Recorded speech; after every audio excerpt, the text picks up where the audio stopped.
Hello and welcome to another exciting episode of the Full Spectrum Podcast. My name is Trey. I am Rungren. We got some stuff to talk about tonight. Yeah.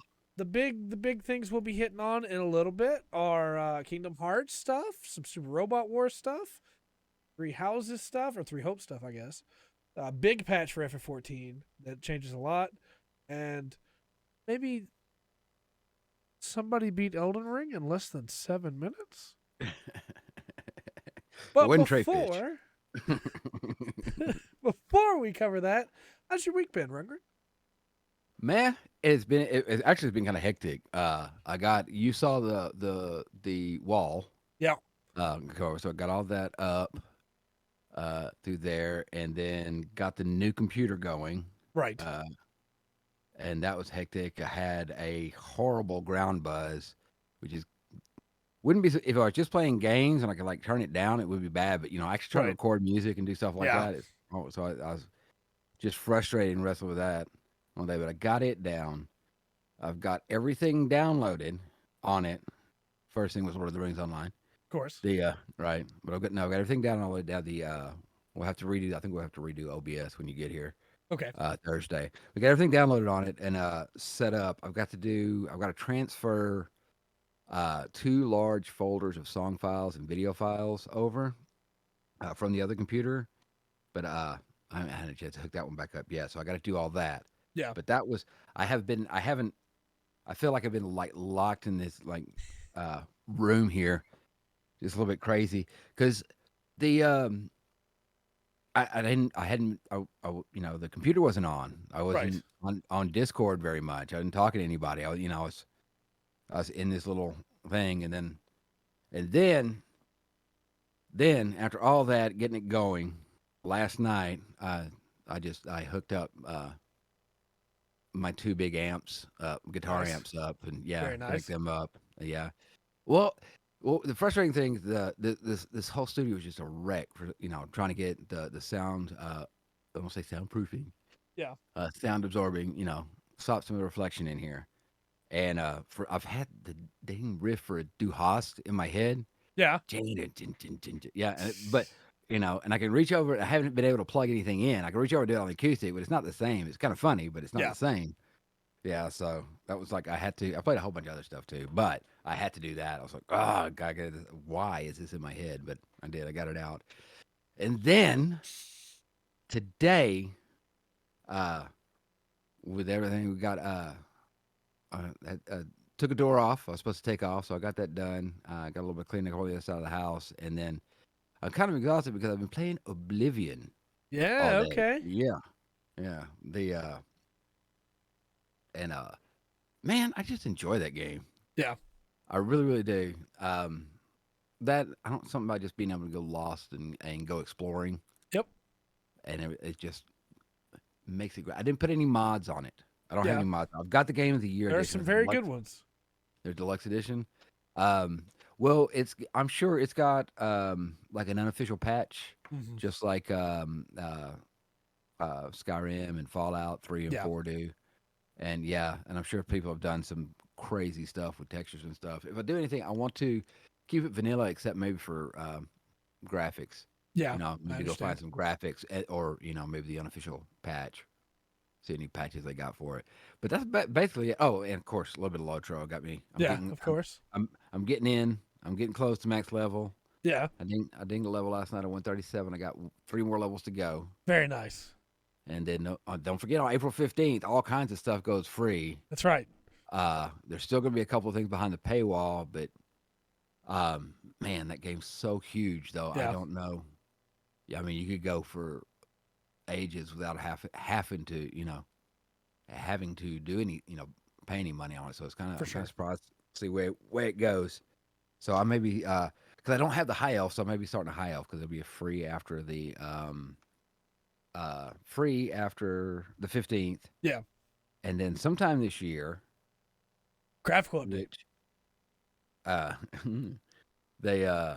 Sometime this year they're releasing a new class in Metro, the Ranger.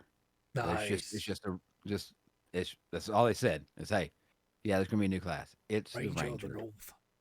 And of course, all of us has been playing for 15 years. Went fine. Right. You know, Yeah. that's why I made a hunter. That's why I do the things I do, and that's why I made him the way I did. Because I wanted to play a and ranger. and now you're gonna give me the class. So once again, I will start over. We're just glad you're here, Faith. We're just glad you're here. Right on. Yeah, Well, but that's been it. How was your week, Trayfish? my week's been pretty crazy. I spent the entire day recording, basically. I've barely left this room.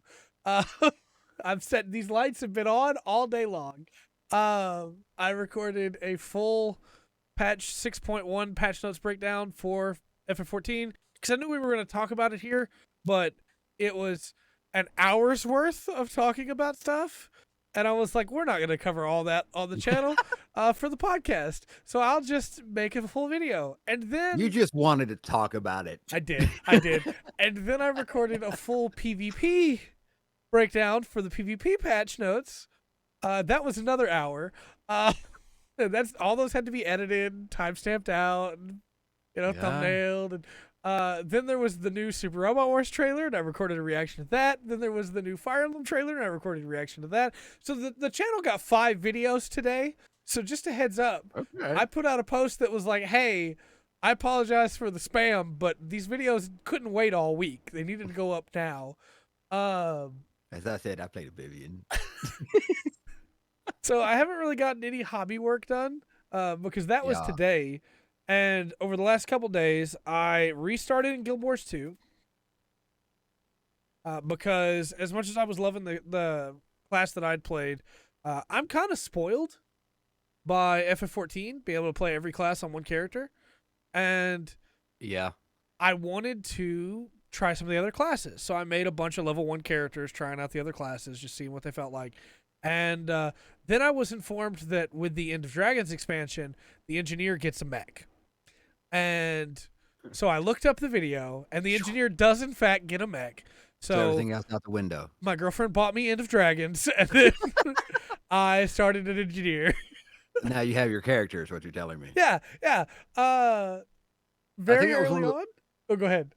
Well, that was one of the weaknesses that I think a few of the MMOs, like the legacy ones, I'll call out the one I play, Lord of the Rings Online. Right. They had a weakness with that because they didn't give you enough character slots. For sure. Because if you played for free, you only got like I think 1, and I think now you get like 2. Yeah. And I'm not sure what it is now. I'd have to double check. But you don't. You could go to another server and make another character and try that. But that's not, that's not what you want to do. No, I agree. You want to be able to mail stuff back and forth, or have a family, a chest for all of them. Right. So the Final Fantasy idea of going where you can just do it on the one character is pretty awesome. Yeah. One of my favorite things about that game. Yeah. See a start over button, see like a lore thing. I don't know how they do it. Anyway, go ahead. It'd be tough to do it another way that would be as satisfying, I think. Yeah. But early on, engineer felt really slow because it's just, hey, you got a gun, and your skills are pretty slow. But then I unlocked the ability to use specialization tool stuff, and one of them was rocket boots, and I can ride or kick stuff. Nice. So it's like they made this class for me, because I can ride or kick stuff, and I'm gonna get a mech. That's what I'm saying, dude. As soon as they said he gets a mech, I was like, okay, well, this is the class he's playing now. There's no questions. So Guild Wars 2 has been fun. I've got it caught up level wise to my other character, and I'm gonna be doing a video probably either later in the week or next week on just like, hey, what was it like starting over? What's the new player experience twice, and how much better is it after you've gone through the new player experience the first time? Because I do think that game's something special, but I absolutely think that new player experience is not great. But see, all games kind of have that, right? Yeah. There's some point you hit the game and you're like, okay, if I play this again, I know how I'm doing. It's not necessarily to completely optimize, right? But to I don't know, give you a little more advantage on the front, because I always hit that mark going in a game. That I'm hit a point where I'm like,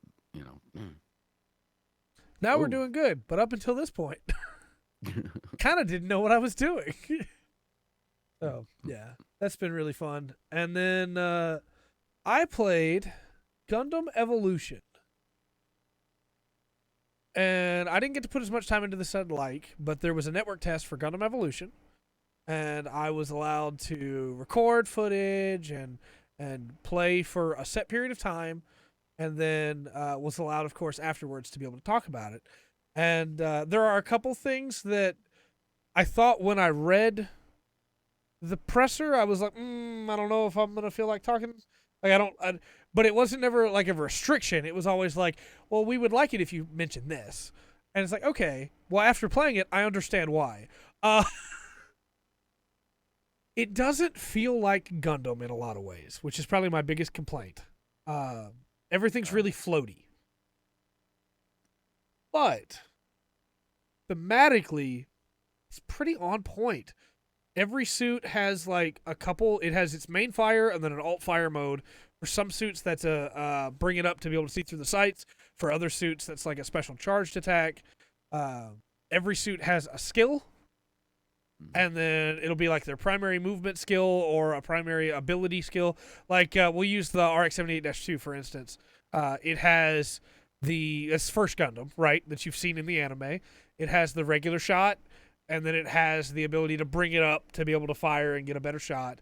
Then it has the Gundam Hammer as a skill, where it can swing out the Gundam Hammer. And it has a block, where it can bring its shield up to block an attack. And that's pretty much what it's got, right? It's not a bad moveset at all, but it's not as in-depth as I was kind of hoping it would be. However, it also has the super move, which takes time to charge up. It's literally Overwatch in that regard. It takes time to charge up, and then you can use your ult, right? Your burst. And each one's unique to the suit, which is really, really cool, in my opinion. Okay. For instance, the Sazabi has funnels. And when you use them, you still get to fight, but the funnels will go around shooting at targets you're shooting at. And it's really satisfying in that regard. Can you customize them at all? Yes and no. So there is a season pass in this game. But in the network test, you could not spend money to buy new things. And when you play matches, you have daily missions, stuff like that, and you unlock gotcha rolls, loot box rolls, I guess the way to put it. You can't get playable characters that way. You just get skins. And you can customize your weapons or your Gundam itself with these skins. I got a legendary skin for the Turn A, which I put on, and I got a legendary skin for the Exia, which I put on. They also have in the demo, in the network test, where you have to buy the Exia and the Marasai, but they give you enough in-game currency to be able to go ahead and buy them. I couldn't see anything about being able to buy that currency with money. It seemed like you just earned it by playing. So my assumption is in the full game, there'll probably be like 5 units available, and all the rest you'll have to purchase with in-game currency. That's my guess. I don't know that. But I think that each unit's very different from each other. I got a Sazabi charm that I was able to put on all my units' guns. I was rolling around as the Exia with a Sazabi hanging off the gun. They're all, like I said, they're all very different from each other. Exia and Barbados are mostly about getting in with melee, which is great when you're in and not great when you're trying to get there. But that's where you need to work with your team, you know? There are healers. The Methus is able to throw a healing beam. You have the Dom has like ability to mark things. The Sazabi can mark things. The Pale Rider can drop a healing station on the ground. It doesn't necessarily feel like Gundam. It's just Gundam's playing Overwatch in a weird way. But I still really had fun. Like, it's a competent shooter with Gundam references everywhere. Like, your burst on your Exia is the Trans Am. And when you use it, the character says, "I'm going Trans Am." And it's like, well, yeah, that's what I would say if I was piloting an Exia with Trans Am as well. But I had fun. I'll play it for sure when it comes out. Don't know how Season Pass is going to work for like long end content, but it felt a little bare bones when it comes to some of the stuff too. Like every Gundam had victory screens, but there were only 2 of them apiece. And maybe that's something that at full release there'll be more of. But I did really enjoy my time with it. When I was no longer able to play the network test, I just wanted to play more, which is a good sign, I think. But if if you take out the Gundam references and just leave the mechs, Yeah, it's like a group Zone of Enders. sort of.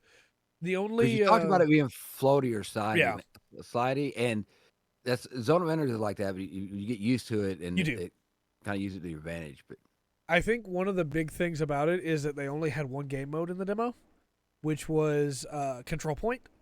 You had to go and grab the point, hold it, and I wish there'd been some other game types that I think would have maybe made some of the suits a little bit better. okay, Because for instance, I loved playing as the Turn A, but the Turn A has a grab move as its special ability, which is like, okay, I need to be in close to do that, but it doesn't have any other melee attacks. If you don't have a melee weapon, you don't have a melee attack.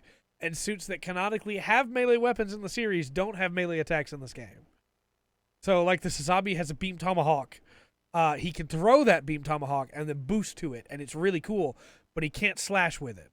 So, weird. where the Turn A has that grab, you want to get in to do the grab because it does good damage. But the only weapon it has other than that grab is a beam rifle that can be kind of difficult to aim when people are boosting around you. So you have like a mix of where do I want to be? The grab is too good to just be a, hey, I'm in trouble, I need this. And the gun is too good, the beam rifle's too good to be, hey, I can't get in there. But, again, the references, Turn A doesn't reload. Because in the series, there's only one beam rifle. There's two beam rifles Turn A can use, and there's no easy reload in the Turn A series. So instead, Turn A ditches the beam rifle and pulls out another one. It's like, there's references everywhere. When the Sazabi boosts forward, it holds the shield up to boost forward like it does in the anime. It just... I will play this game. Okay. But I do think that my list of complaints is relatively high. Okay. There's gonna be more to it. Yeah. There's gonna be more to it. But I don't think we're gonna get a single player. To Dark's comments, but I'm hoping that we get something. And I do think that one of the cool things they do is they do the hero shooter thing of, hey, you can only have one of each unit, so you can't have like multiples of them. Only one person can be the Sazabi at a time. Only one person can be the Methus at a time. But where I think they really mix it up is that they don't just have individual control points. There's 3 of them on the map, and over the course of the match, it goes, okay, the control point you have to hold right now is A. Okay, it's been 5 minutes. The control point you have to hold now is B. And so everybody has to move. So there's nobody camping and sniping. Everybody has to move to be able to get to that new control point. Okay. I don't know, man. It's weird.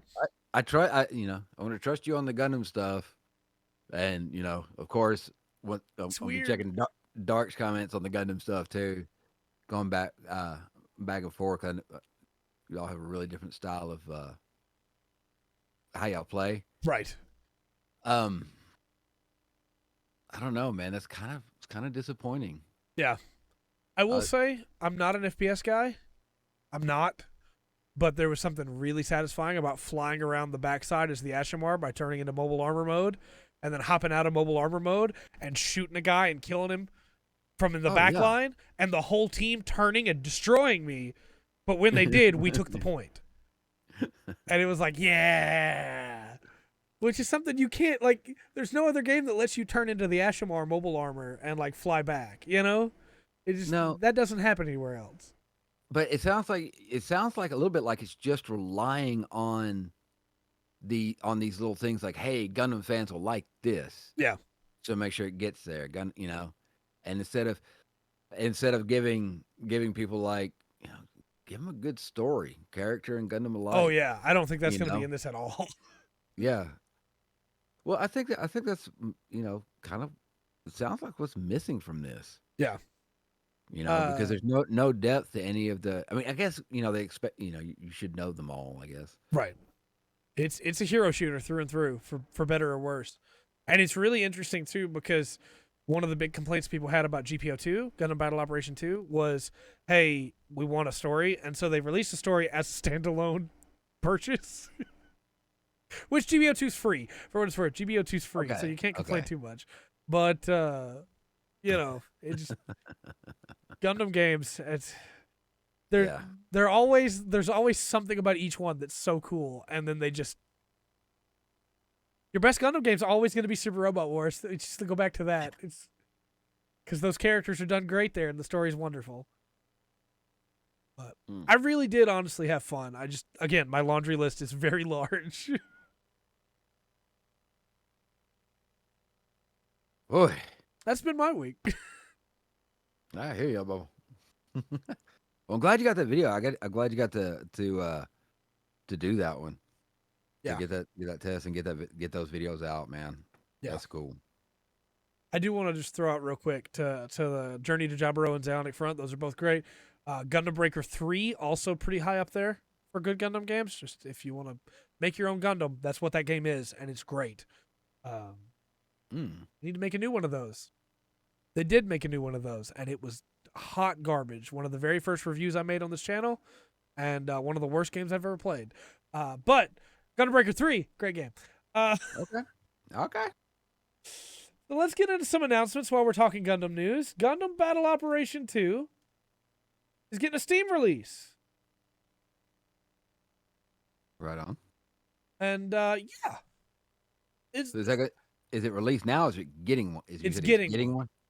Which is pretty crazy that it's getting a release onto PC. There has not been a lot of Gundam games on PC.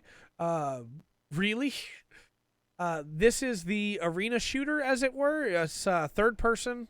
You pilot your mobile suit.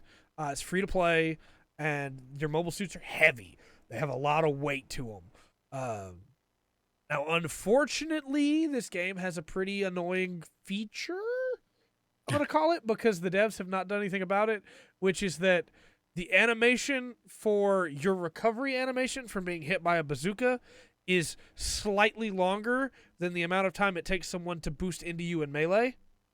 Oh, no. And so it leads to rocket spam, basically, of somebody hits you with a rocket and then their teammate hits you with a slash and then you're down. Yeah. But honestly, if you're looking for a game that has got Gundam references, like this is one of the best games for, hey, these suits are heavy, these suits feel good, this feels like I'm piloting a Hygog right now. The problem is, this game's free to play, and it's a gacha, and that's how you get the suits.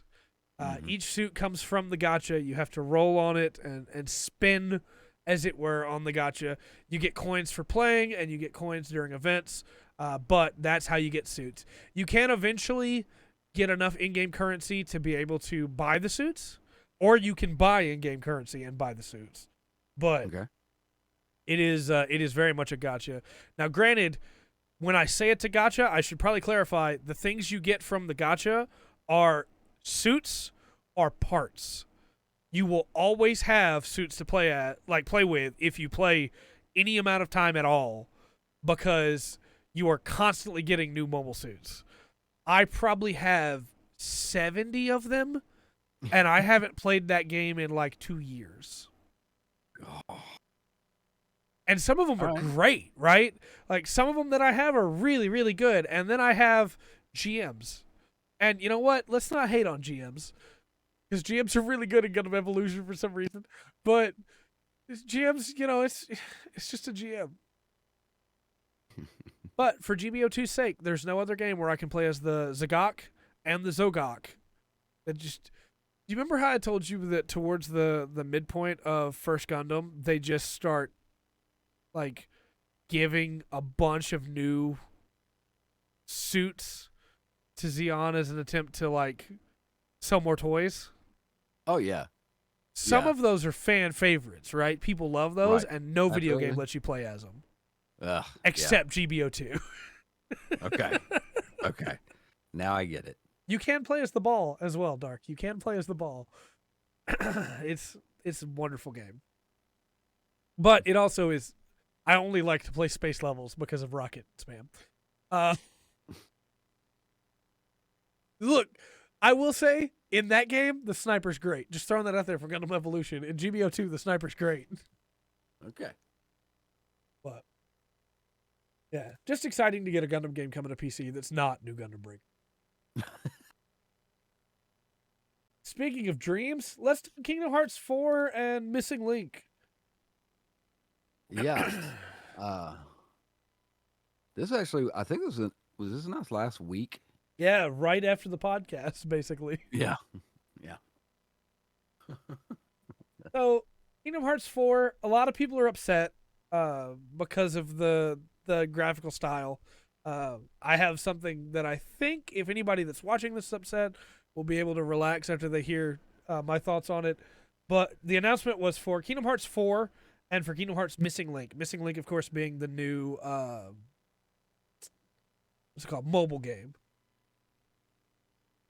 Oh, that's always fun. Always good to get a bot. Take care of this real quick.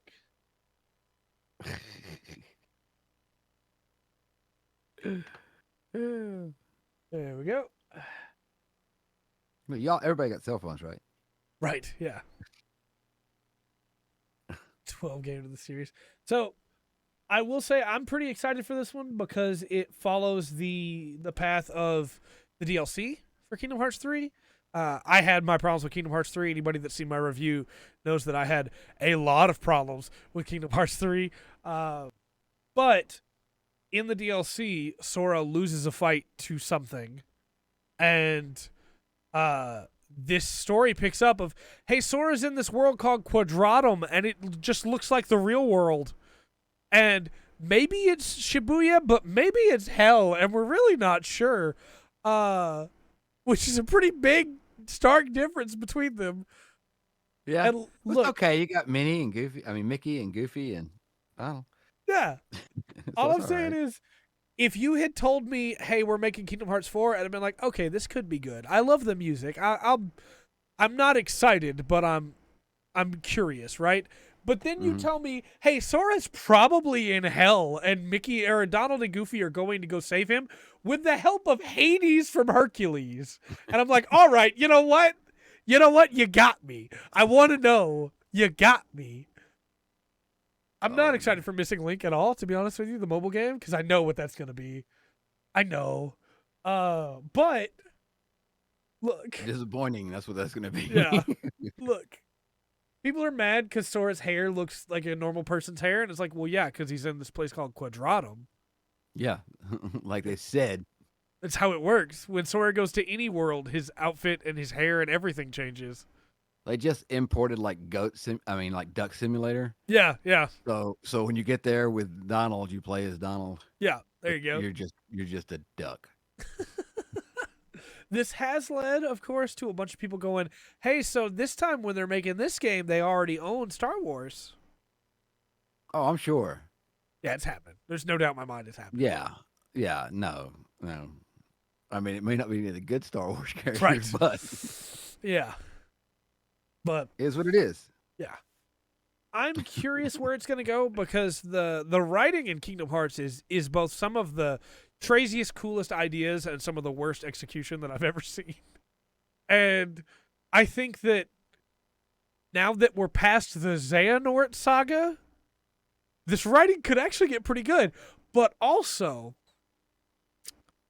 I watched the trailer, and I'm gonna be one of the outliers here. I'm gonna throw this out there, and the internet will not agree with me on this.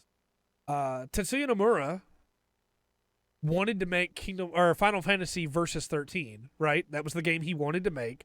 It's the game that turned into 15, 13-2, 13-3, and Kingdom Hearts 3 in a lot of ways. There's shots that are just shot for shot the Versus 13 trailer stuff.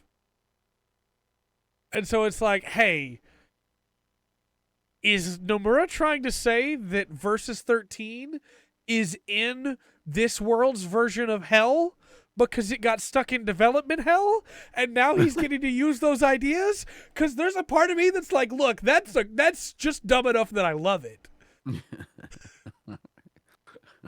That swings all the way back around. Conspiracy theories. We'll see, but no, I have a huge issue with the Kingdom Hearts series, which is that I can't stop myself from playing them, even though I haven't really enjoyed one all that much since 2. But look, that music though, that music's incredible. Oh, we'll see. All We'll right. see. From there, we have some weird news, but I'm excited for it either way, which is Bugsnax, a game that I love, is Which coming to it was Game on your game of the Pass. year. It It was was, on your, yeah. yeah. Bugsnax is coming to Game Pass and Game Pass PC April 28th, Nice. which is also the day that the Bugsnax DLC comes out, also on PC and Game Pass as well. The DLC is going to be on Game Pass as well? Yep. Okay. Wow. Wow. That's pretty cool. Yeah. That is pretty cool. There you go. I Check can out that Bugsnax. Yeah. Bugsnax Isle of the Big Snacks. Okay. We get a big bunger. I'm a happy man. That's all I'm saying. Okay. Petition to have Sora go to the Isle of Bugsnax in KH4, and Donald gets replaced by a bunger for that entire world. By the time that we have heard about it, you're too late. That's true. You need to shoot for Kingdom Hearts 5. You're right. That's what they need to end up. You're right. You know. So start the script, sir. Start the script. You're right. You're right. It is pretty crazy, though. I know we're already past Kingdom Hearts, but it is pretty crazy that, like, Square Enix takes a long time to make games, and they're turning around and going, hey, yes, Kingdom Hearts 4 coming out next year. Let's go. Yeah. It's like, well, I mean, I guess you got the engine made now, so who knows? Well, that's it. And I don't know. It's kind of interesting with, you know, apparently there is some problems with Unreal Engine 5. Yeah. Nothing that will probably ever bother me. No, You know. I'm right there with you. But just what they can. It's not AI, but I don't have. It's the term they're using, which is a little Right. facetious. It's not AI, but it is a way of the system kind of learning. Yeah. Ghost. A different podcast, for a different rant. But yeah, you know how they can kind of build and almost have the systems do a lot of the architecture. Yeah. Of the characters and the world around, almost automatically. Right. You know. Yeah. How many procedurally generated games have you played in the past few years? A lot. Right. That have gone, like the storylines have been good. Mm-hmm. For just a bunch of random crap, right? Yeah. And it's the same way on the development side, on the programming side. Right. It's the computers are able to kind of know what they want to do and predictive algorithm. That's what I was looking for. I mean, if the monkeys can do it on typewriters, then why couldn't the computers? Exactly. Well, I mean, there's still a lot of human work in it. I don't want. That's why I'm really careful with it, because I don't want to take that away from anybody. But yeah, it's amazing the tools they have now. Just like there's a lot of human work on Kingdom Hearts 4, specifically Tetsuya Nomura.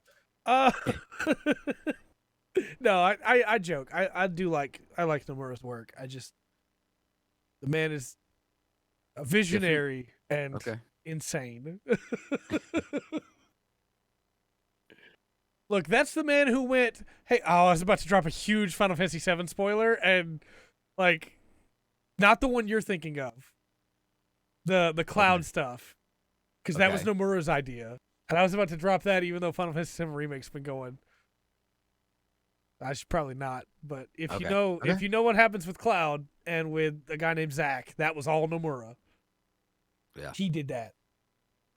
He did that. Let's talk about Rimworld. Might be coming back. Well, sure. Did it? I was going to say, some places did it ever go? No. So yeah, the Rimworld creator, Tynan Sylvester, sent out a thing saying, hey, good news, the Australian Classification Board is going to review the ruling, and hopefully we'll be able to get the game back on store. So weird. Hopefully so. It's very strange that it happened at all, but hopefully so. To clarify, the thing I was going to spoil is not in Final Fantasy VII Remake. It'll be in Remake 2 or 3, but not in Remake 1.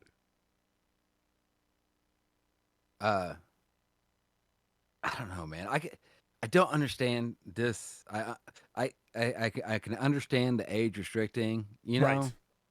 but like the actual just doesn't make sense to me. The Yeah. censorship just does not make sense to me. Anyway, hopefully that gets overturned and can sell this game. Yeah. For sure. Why was it removed? They never told them. They never even told them they removed it. They just removed it. I was about to make a comment that would probably got us removed. I'll tell you after the. Okay. If I remember. That's good. That's good. Yeah, it was removed because they went to do a physical copy. And then, for whatever reason, the Australian clarification or certification board went, just take the digital version down too. It's like, why? It doesn't make any sense. Do you want to talk about things that make sense? Let's talk about Super Robot Wars 30's expansion pack that's just been announced. Yes, go for it. That is already available on Steam today. So they announced that there would be a free update and a paid update. And the free update gives you the Gungrust and from Super Robot Wars OG, and also the Van Eyne from Super Robot Wars OG, which is Now you got the cool. English translation of this not too long ago, yeah? Yeah. So I'm trying to remember. Okay. Go ahead. I apologize. Well, I was No. just saying the game was released. Was it last year at this time, or was it not been that long? It was a little bit later in the year, but it was about August or maybe July of last year. Okay. But not by much later. No.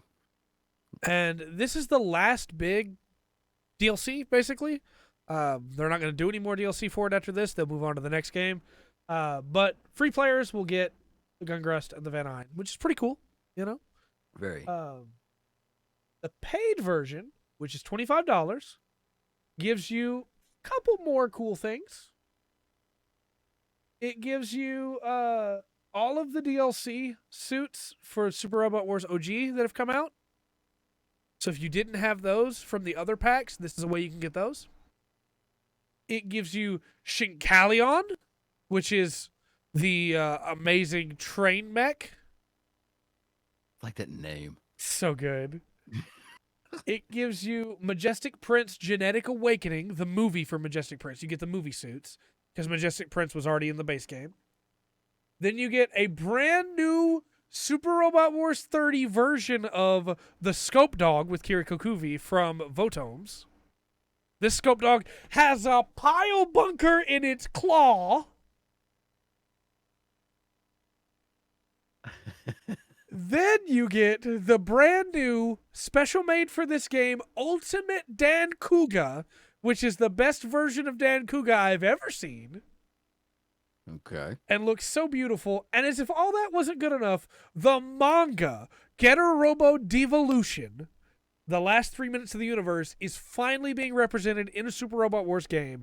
And it looks beautiful. It looks so good. The thumbnail of my video is the Getter Robo Devolution Getter 1. And it's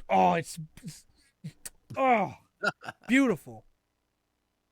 Then you're getting Super Expert Mode Plus for difficulty, all 10 of those playable units, and 20 plus missions. Quite a bit of stuff to round out Super Robot Wars 30. Yeah. And I pull up a picture of Getter Robo Devolution quick enough while we talk about this. This is Super Robot Wars 30. Yeah, I think asking if it's strategy. What kind? I'm sorry. This is a tactics game. You control your units and move them around the battlefield. Each of them have their own stats. They level up from killing enemies, and you build up your own army of super suits depending on which ones you want to use. It is single player. And you say if you pay the $25, you get all the DLC full. Not the first 2 DLC packs. Just okay. There's a season pass for those. Oh, okay. Okay. It seems like they kind of broke it up so that people could get the DLC they wanted. But I want it all. So I want it all. I want it all. you grab this picture. Just break into a Queen song real quick. There we go. There's the Getter Robo Devolution from the manga. All right, let's take a look at this. Look at how All right, see what's cool it going on. is. Oh, heart. Yeah, that's pretty beastly. It looks so good. And then let me see if I can pull up the version of it from the. You know, if I'd probably be nervous if that was coming at me. Right? Yeah, I'm gonna have to take a breath or two to still myself. You trying to get a pic from the game? Yeah. A game shot? All right. Yeah, from the trailer. I'm Let me sure bring there it are up. people that took shots of it from the trailer. Oh, here it is. Here we go. All right. All Oh, right. this beastly baby right here. Excellent, Doc. Excellent. Ah. All right, here we go. Oh, it's so gorgeous. Looks good. It does. Oh man, it does. Looks clean. Yeah. You also, of course, get the Getter 2 Devolution and the Getter 3 Devolution, and they all look great. It just, it's so beautiful. Very nice. And again, it's Very really nice. cool to have a manga only suit like get represented like this. It also means that if people love it, maybe it'll get an anime. It puts more, Maybe. it lets more people know it exists. So maybe. It's very good. That's all you're saying. It's very good. I love Super Robot Wars. Anybody who's never played a Super Robot Wars game, those games are amazing. They are just tactic games, but they also have some of the best versions of the characters that you've ever seen. In fact, one of my favorite things about 30 is that when you recruit Amuro Ray, he has I'm trying not to spoil too much. He has the original Gundam instead of, because Amuro is a big character in the series. You know, he gets other suits and other continuities and stuff. He has the original Gundam that he built for fun after the whole events of First Gundam are over in a garage because he wanted to be able to pilot it again. And it's just, so Super Robot Wars are always non-canon, right? But I just love the idea of like, hey, Amuro's sitting around, you know, yeah, I think I'm gonna go rebuild my first Gundam just so I have it, you know. Well, it's like, you know, it's like Secret Wars for the mech community. You know. Yeah. You just put them all in there, see who wins. Yep. There is Super Robot Wars, the name of the series, and there's not quite 30 of them, but close. 30 is the like 30th anniversary remembering thing. It's the only one that's on Steam. All the other ones you'll either have to get emulation, which is super easy to do for those because most of them came out on Game Boy Advance, or PlayStation 1. And again, Alpha Gaiden, Super Robot Wars W just got a fan translation. Super Robot Wars J is my personal favorite, and it's on GBA. They're so good. They're so good. But yeah, that's Super Robot Wars 30's expansion pack. I'm excited. Yeah. Of course I am. Right. I mean, this is the first Super Robot Wars to now basically have like every. In fact, if I pull up the list, I'm gonna pull up the list for you. Okay. I'll pull up the roster in Super Robot Wars 30 now. And see how nuts this is. How many suits it has. Chat window goes too far down. Oh no. Why is the chat window never right? Okay. I don't know. Super Robot Wars 30 has mobile suits, super robots from Combatler V, Mobile Suit Gundam, Mobile Suit Zeta Gundam, Zeta MSV, Char's Counterattack, MSV, Victory Gundam, Gundam Narrative, Heavy Metal Elgaim, J. Decker, Gao Final, Gao vs. Better Man, Lelouch the Rebellion from Code Geass, Lelouch the Resurrection, Getter Robo Armageddon, Mazinger Z Infinity, Mazinger Kaiser Infinitism, Magic Knight Rayearth, Gunsword, Majestic Prince, Knights and Magic, SSS Gridman. Then the DLC has Voltus 5, Char's Counterattack, Beltarchicus Children, Sakura Wars 3, Sakura Wars 5, Iron-Blooded Orphans, Ultraman, and then the SSS, I already said SSS Gridman, Dynazamon, and then the new stuff that I just mentioned, as well as Super Robot Wars Original Generation having a bunch of suits. So. Holy. Oh, yeah, there's a lot of Sakura Wars. Nice. Yeah, Super Robot Wars is great. Can't get into some of my favorite things about it without spoiling stuff for you, but it's okay because I probably should move on anyway. Right. So All right. let's talk about Fire Emblem Warriors. This is cool. Three Hopes. Yeah. So it got a new trailer. And this new trailer told us a lot about what this game is going to be. For anybody who doesn't know, this is a Fire Emblem Warriors style, like a Dynasty Warriors version of Fire Emblem Three Houses. But you're not going to be playing as Byleth, the main character of Three Houses. Instead, Byleth is the bad guy. I guess he lived long enough. Right. And you're playing as a different mercenary that is trying to take down Byleth. And instead of Byleth meeting the Three Houses characters and kicking off the chain of events that leads to the entirety of the game of Fire Emblem Three Houses, you're playing as this other mercenary who meets him first. And if you've played Three Houses, you know that Byleth is instrumental to those characters doing what they do, and also that Byleth is a really interesting character in a lot of ways that you don't really get to see in the game because they make Byleth kind of a blank slate once you pick up as Byleth so that you can present yourself as Byleth to be able to, you know, you're the main character. You make the decisions. Okay. So it's really cool to get to see what's going on. I'm trying not to spoil too much for people. What's going on with Byleth from the other side and what that's going to mean for the characters if they don't have Byleth's direction to lead them to the choices they make. I'm really curious to see how it works. Gameplay-wise, it's going to be cool just to get to play as that really good cast with Warriors Combat, but there's a lot going on there, and I'm very intrigued. Yeah. That's, I don't know, that's kind of interesting. And I don't want to call it, I don't want to be like, they're retconning anything. Right. But how many offshoots have the main character as the villain? You know what I mean? Yeah. Like that does not happen. People love Byleth, and there are going to be some people upset by this, I know. I'm sure. But it reminds me in a lot of ways of Tales of Symphonia 2, where you start up Tales of Symphonia 2 and you're really excited to get to see Lloyd and all them again. And then in the very first cutscene, you're told, yeah, you know, Lloyd Irving, that murderer that killed all those people. And you're like, what? It's like, yeah, just play the game and you'll figure out what's going on, you know?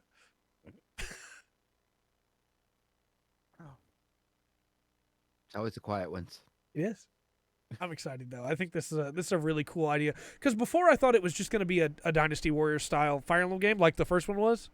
Yeah. But this one seems like it has a really cool story that it's binging on. So I'm excited. Muso games need a reboot right now. Yeah. They're very, very tired. Yeah. Dynasty Warriors 9 was supposed to revitalize the series, and instead it killed it. Yeah. And the stories are there. Yep. They're great. You don't have to change them. They're great stories. All you got to do is all you have to worry about is gameplay. Japan's still getting good Muso games. We're just not. Gintama Rumble is an incredible Muso game where you play through the entirety of the Gintama story, basically. We finally got another One Piece Dynasty Warriors, and it was good. It wasn't great, but it was good, you know? Yeah.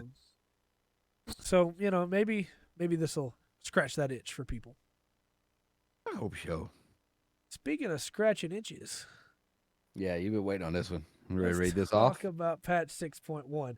Yeah, so I just wanted to hit on the big things and see how you and chat feel about them, because there was a lot that came out. There's a lot that came out. I think there are some really cool things you can do because of games that have already done it, though, for Dynasty Warriors. Like, Dynasty Warriors 8 lets you have multiple weapons per character, and you can switch weapons and play around with the skills for the affinities there. The One Piece games let you play around with the different abilities that the One Piece characters have and use them to also help traverse the world. The Legend of Zelda one had each character has their own specific movement ability as well on top of everything else. And so you really do feel different playing as each one, you know. I think there are ways to do it. I just think that, unfortunately, too many of them have not been doing it. One of the things that got dropped that you'll find in early Muso games is it mattered. your tactics. Yeah. And it doesn't matter anymore. You just swing and hit. Yeah, Before exactly. it was swing and hit, but if you went a certain way, life was going to be a lot harder. It mattered where you went, where you sent your people. And it was rare you found that, but Yeah. that's, it made all that swinging stuff have a point. Well, If you were holding a point or trying to draw, or you're trying to charge, they also used to do it where if you went left and you didn't make sure, like basically you go left, named character goes right, you get there and hey, you're doing great on your side. Guy on the right is dead and is dead for the rest of the story now because you didn't go back him up. Yeah. You got in trouble and you didn't go back him up and he's gone now. Yeah. And it changes the course of the story. And they don't really do that anymore either. But. No. So, patch 6.1. A lot of cool new features. The biggest one is probably they updated a bunch of old dungeons. So, stuff like Copperbell Mines has a really bad set of bosses in it. The first boss is a, like, kill time killing little mobs until the boss shows up. And then, because they didn't have the boss statted out right, you just kill him within a couple seconds and you're done. So it just makes it a waste. The second boss is the Icarus Ire boss, and you have to lure a bomb to the boss, which blows up on the boss and splits it into smaller pieces, which is cool, but what it means is that the rest of the party is kind of just sitting there for 2 minutes plus, which is a really long time to just be sitting there. And then the final boss goes and breaks a wall and then has reinforcements to come through, but instead of fighting the player, they turn to the next wall and start breaking the next wall. So you just kill the boss while he's not attacking anything. They've updated all that. All those bosses have been changed. The mines itself is easier to go through. They went through for like 10 dungeons basically and updated all of them to be able to be better for that. That's good. They completely redid 2 of the 8-mans and turned them into 4-mans. So now they're actually should be challenging. They redid all the boss encounters in those. It's hopefully it'll actually be fun now instead of just, well, all right, I'm not the tank who can take the auto attacks from the bomb, and I'm not the healer that needs to heal the tank. So I'm just going to sit over here and watch while they slowly spawn the bomb and drag it over there and blow it up. Yeah. It's boring. And hopefully this will fix all of that. They also added a completely brand new PvP mode that is, like, in some ways it is TF2 because it's push the payload. But the payload is a crystal, and you have to push the crystal down the lines, and so it's called the Crystalline Causeway. See what they did there? Yeah. But they completely revamped all the way PvP works. Every class now has their own personal limit break. Every class has heals they can do for themselves. Every class has big damage hit moves, and they have buffs and debuffs. All the classes feel unique in PvP now. And one of the coolest things is that your personal limit break, not only is it like unique for your class, but it's unique among role too. So like Bard's limit break is, hey, I'm going to make it where everybody does more damage and everybody takes less damage. And Machinist limit break is, hey, I'm going to pull out a Barrett 50 cal and I'm going to shoot this guy for 38,000 potency. Like, all right, you know what? Yeah, there's actually a reason to strategize now what you're bringing to PvP instead of just, hey, do whatever. Right. It's really cool. There's Machinist has an ability that has a 3% chance to instantly kill the target. But it has like a really long build up to get it. But then Samurai has an ability called Zantetsuken as their limit break. And you know what Zantetsuken does. Chance of instant death, right? So if they've hit the target with their move Chitin, before they use their limit break, it's a 100% chance to kill one target. Oh, God. Only one target, but they will literally Zantetsuken them. Ew, golly. It's really cool in a lot of ways, but it requires good play to be able to pull that stuff off. You gotta get good at it. Gotta get good. It seems really cool. They also added the ability to make your own name card. which seems like kind of a thing that, hey, we should have had this a long time ago. Like EverQuest had name cards, but you can take portraits of your character and people can see your name card, and it reflects whatever job you're currently on. Not whatever job you logged out on, whatever job you're currently on. So if you're logged out, it's the one you logged out on. But if you're logged in, whereas if people looked you up on the lodestone, they would see whatever job you logged out on to be able to see your stuff. But now with the portrait mode, they'll be able to see what you're currently playing as. Okay. So if somebody looks you up in a PvP match, they're going to see your portrait as whatever class you're currently playing, which is really cool.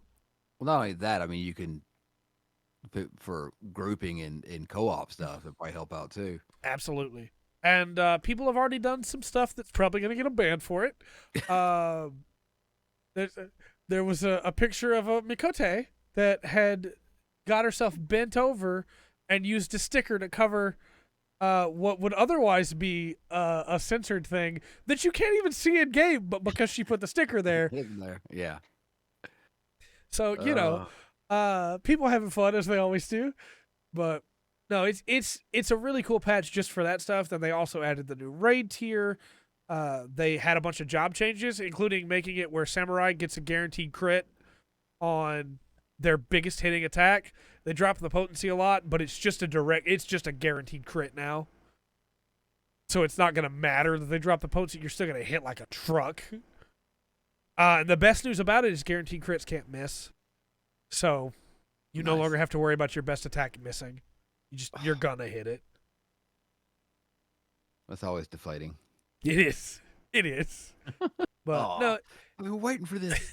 It's a pretty good patch, I think. In a lot of ways, you know, new story content, new emotes, new mounts, all that fun stuff. But the stuff that they fixed, I think, is really big.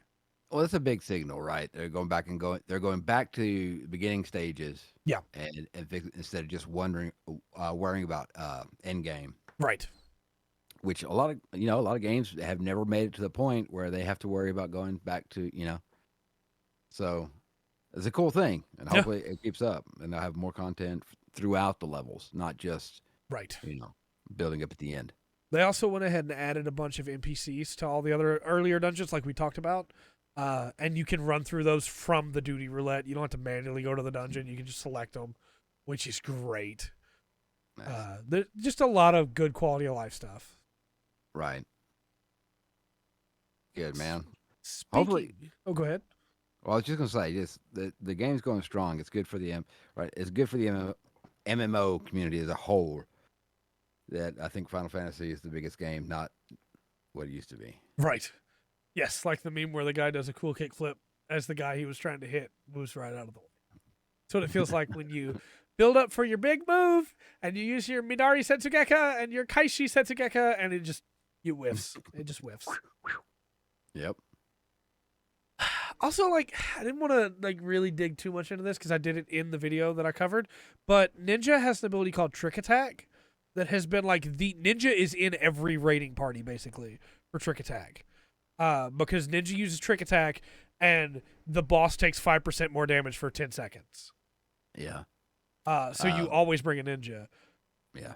They let it still have that, but they moved it to a different ability called Mug.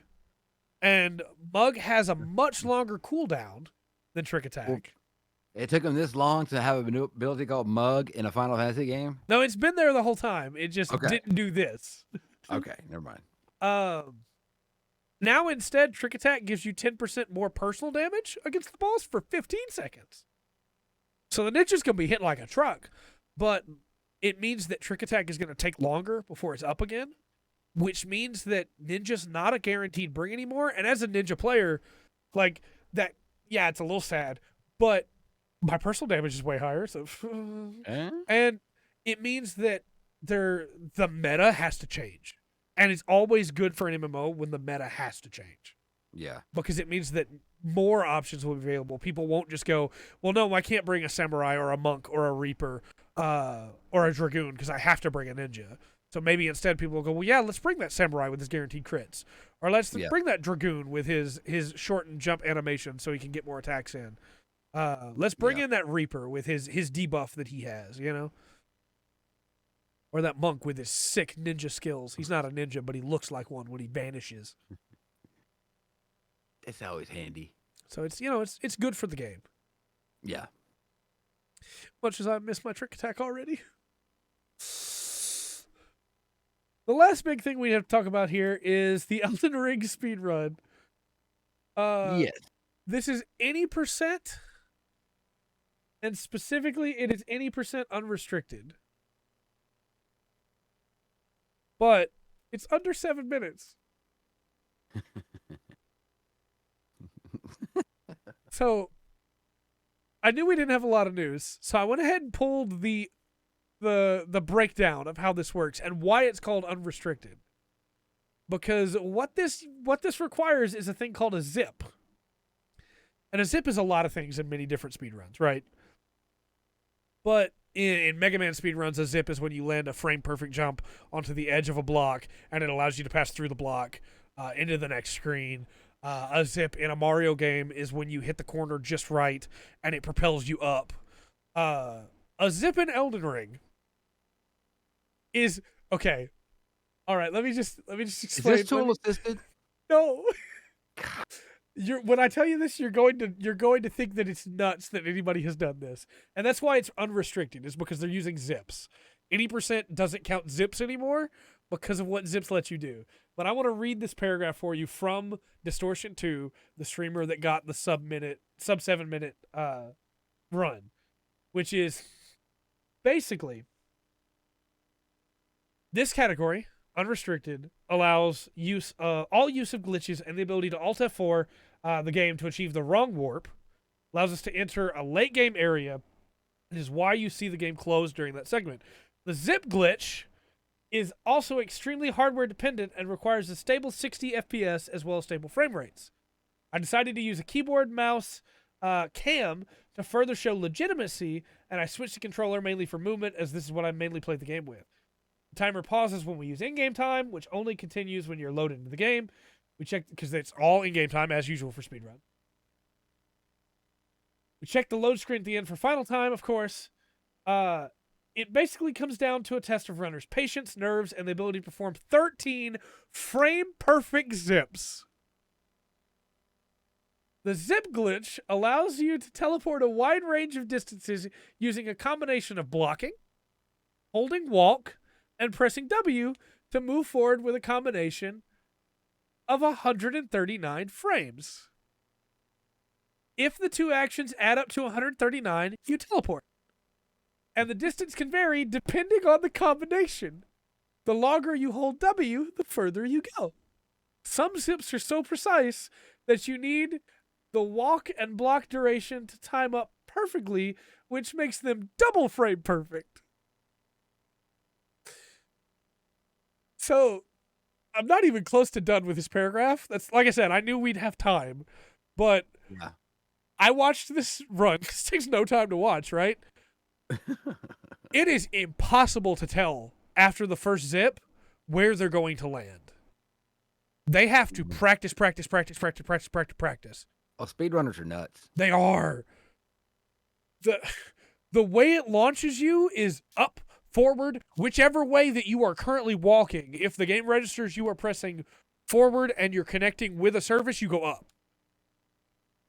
So you have to be incredibly precise. That's why they say it's frame perfect, right? And then you have to not die when you land. So let me continue here, because you're gonna love this next part. They found a newfound discovery, which is the reason they no longer have to fight bosses for this run. It's thanks to speedrunner Seeker TV. It's known as the Megazip. This is done by performing a normal zip and pressing W to walk forward again within a 12 to 14 frame window after the initial zip. This nearly quadruples your momentum, launching you significantly further. We use the Megazip to kill late game boss as well as final boss. We don't fully understand what's going on behind the scenes, but we believe that by going far enough away from a boss arena, the platform the boss is on deloads and the boss falls to their death. In normal circumstances, we wouldn't be able to use this, as our character would normally die before the boss does, because Elden Ring has an inherent fall timer, which will kill you after roughly, not exact, 13 seconds of falling. However, by doing a mid-air attack, we can actually reset this timer, allowing us to fall even longer than the normal 13 seconds. This buys us just enough time to fall for long enough where the boss will die before us. The Megazip requires extremely specific positioning and angles, as you have to have your character zipped high enough where you can fall for roughly 8 seconds before attacking. If you launch too high, the game won't let you attack, and you die. If you launch too low, you'll die before the boss does. You also have to deal with performing a frame-perfect glitch under high pressure with an angry boss chasing you to be able to get the zip away from the boss. It gets even better. The final boss, right? Elden Ring's final boss, Megazip, is easier than the other boss's zip because you start with the Vagabond class, which has enough starting equipment that you reach heavy equip load. The heavy equip load causes zips to go roughly 8% further and allows you to get just enough distance to kill the final boss. You then load into another boss. Okay. And have to get the right RNG on that boss's moveset where he does his grab attack. Because if you don't, the final boss will not have fallen far enough to die before this boss kills you. But if he grabs you and throws you up, the final boss will die before you connect with the ground. Thus, when it says you died, you didn't actually die, and you spawn into the final room of the game and are able to complete the game. That's crazy. And all the way to go to the end. At the end of it, you've got to rely on RNG. Yep. Oh. Well, I mean, it's 7 minutes. You're there, so. Yeah. Golly. So you beat Elden Ring. I did. How was it? I don't know. Something about a ring, the Dark Lord, and the end of the world. Yeah. Oh, I get that reference. I love the fact that they did this. I love that they did this. You know, like I've seen speedrunners do some crazy things. Yeah, I think of all of them, this is the craziest I've ever seen. Yeah, but it's beautiful. It's horrifying. How much work, how many hours of people's lives went into figuring that out, and it doesn't even count as the any percent. It's unrestricted any percent. Yeah. Well, that's the thing, though. That's what amazes me about speedrunning. When you start watching and start learning, it's like, oh, yeah, okay, so I figured this out, and then so-and-so figured this out, and we picked this up from this other person. Yeah. And so there's actually, probably, there's no telling how long the list of people is to get to that point. Right. That he stacked all this stuff together and did it. I'm going to link the speedrun for anybody who wants to watch it, but know that it does spoil late game bosses for Elden Ring. But there is the speedrun for anybody that wants to see it. Because, yeah. Oh my gosh. It's ridiculous to me. It's so crazy. Professional masochist, yeah. And they love it. They love it. They love it. They drive. I mean, just hours of banging their head against the wall. Because when you see the stuff that they pull off, you're like, well, okay, well, how many freaking walls and blocks did you run, jump in from how many different angles for how long to get there? It's insane. Well, and again, for anybody that's like, oh, I watched that video, I can do that. Remember that you have to make sure it counts up to exactly 139 frames spent to be able to launch you.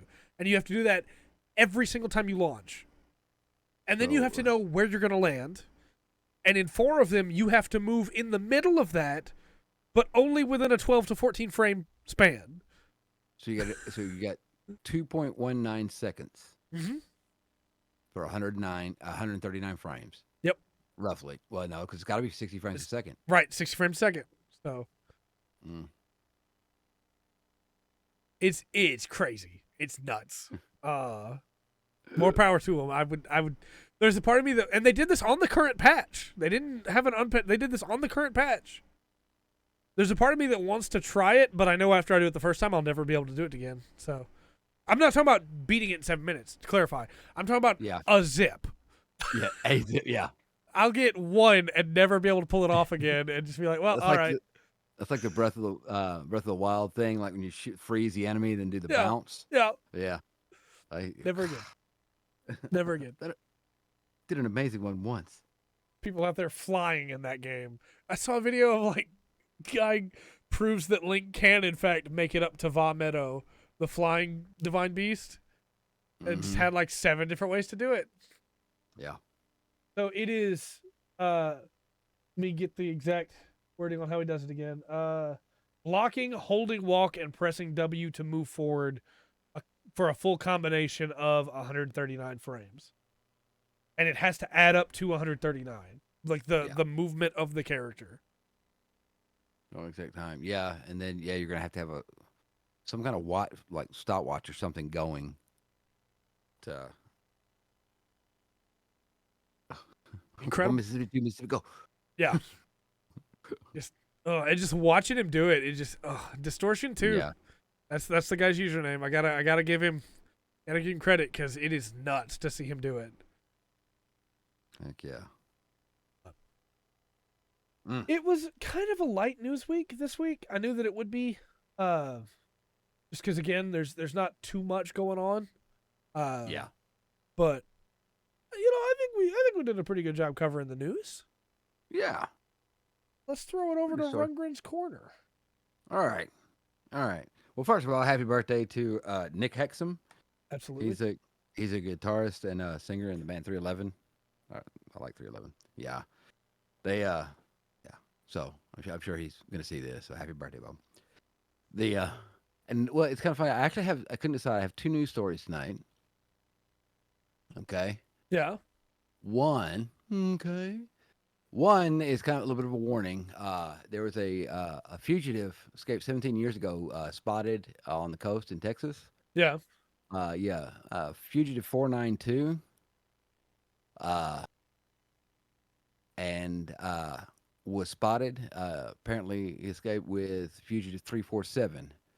And these 2 flamingos escaped from a Wichita, Kansas zoo 17 years ago. And they have not been seen until one was seen in Port Lavaca, Texas. Been on the wing all that time. Yes, they have.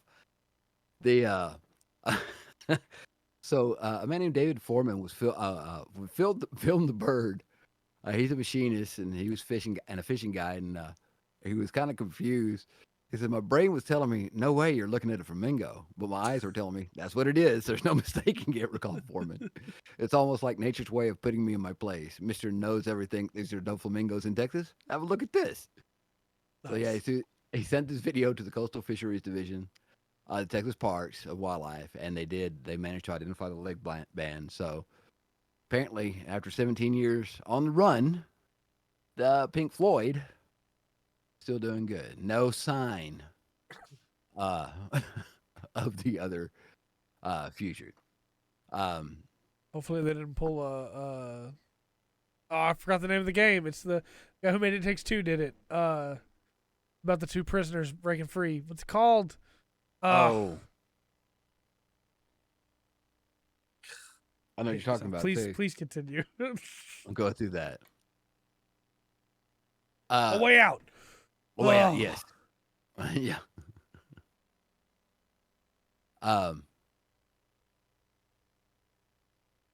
They did have their wings clipped. Yeah. When they escaped, but a bad storm came through. They got out. They tried for a week to catch them, and then another storm came through, and they disappeared. Yeah. Yeah. But so there's a fugitive loose. Keep your eyes out. See a flamingo where it shouldn't be. Contact the proper authorities. Now, it turns out that this flamingo has been spotted around a place called Cox Bay, and they do have other flamingos there, but they're Caribbean flamingos. But I thought flamingo was a flamingo. Right. They seem to get along. Excuse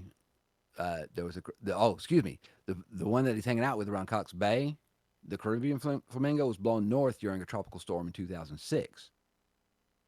So it's been lonely. It's just stayed around Cox Bay. Yeah. And now this one, yeah. Now Fugitive 492 showed up. I'm glad that he crossed the species divide or the racial divide Yes. between the species. So they have been seem to be getting along. They're of the same family, flamingos. Yes. Yes, they are. I hate taxonomy so much. Took a full year. All right. Now for the second story I'm going to give it Yeah. to you. All right. So it's been 400 years since beavers were hunted out of London. Okay. But with waters on the rise, it's their time to shine once more. On March 17th, 2 beavers were brought to Enfield's 40 Hall Farm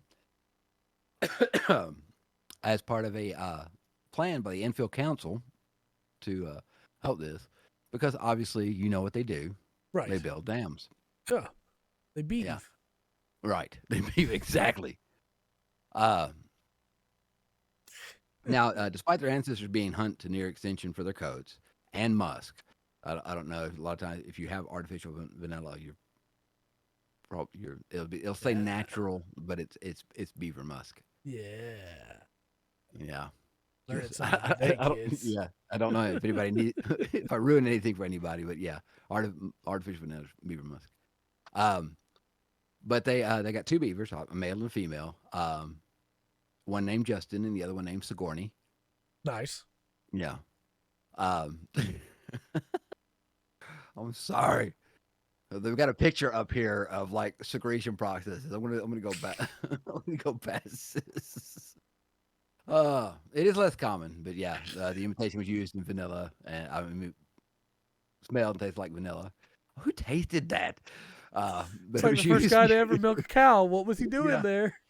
Nothing.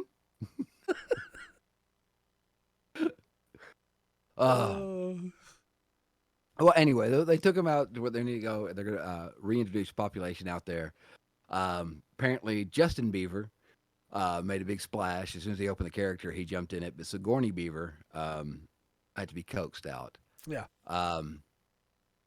They are going to. They don't have it up yet, but for all you beef leavers, they're going to have public cams, like live cams on the Beaver cam. It's going to go live once they've had been out there for a little bit. They're going to give him some time alone. Yeah. And try to get everything set up. That'll have a little bit of alone time before their every waking moment is caught on film. Right. Be horrible. Also, I love the idea that somebody at home, like, just it connected with them why they were called Justin and Sigourney. Because I was sitting over here as soon as you said it, I was like, oh, of course. Of course. Yeah. Oh. No, it. Yeah. Well, that's my news. That's what I got. Hopefully, they're paying them enough for being, Triple X video on live TV. Right. Hey, they give him a nice pond, some land, and a house. Yeah. Yeah. You just said I got a price. That's right. So, I was thinking we still have about 30 minutes to our normal time. Oh yeah. Maybe we tackle a topic real quick. Okay, I got my list here. We can try. All right. So, chat, I'm going to let you choose. We're going to take a vote. Have 2 topics that I think are really interesting and could be really fun. They're both at the top of the list because I think that they're cool ideas to talk about. And the choices are, chat, death in video games and what makes a good quest. We'll run a poll. Run a poll. And then we'll find out. Whoever said 2. I think it was the second one. What makes a good quest?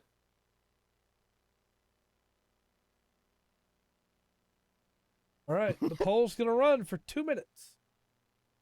All right. This is the only option. Cake. All right, you have 2 minutes.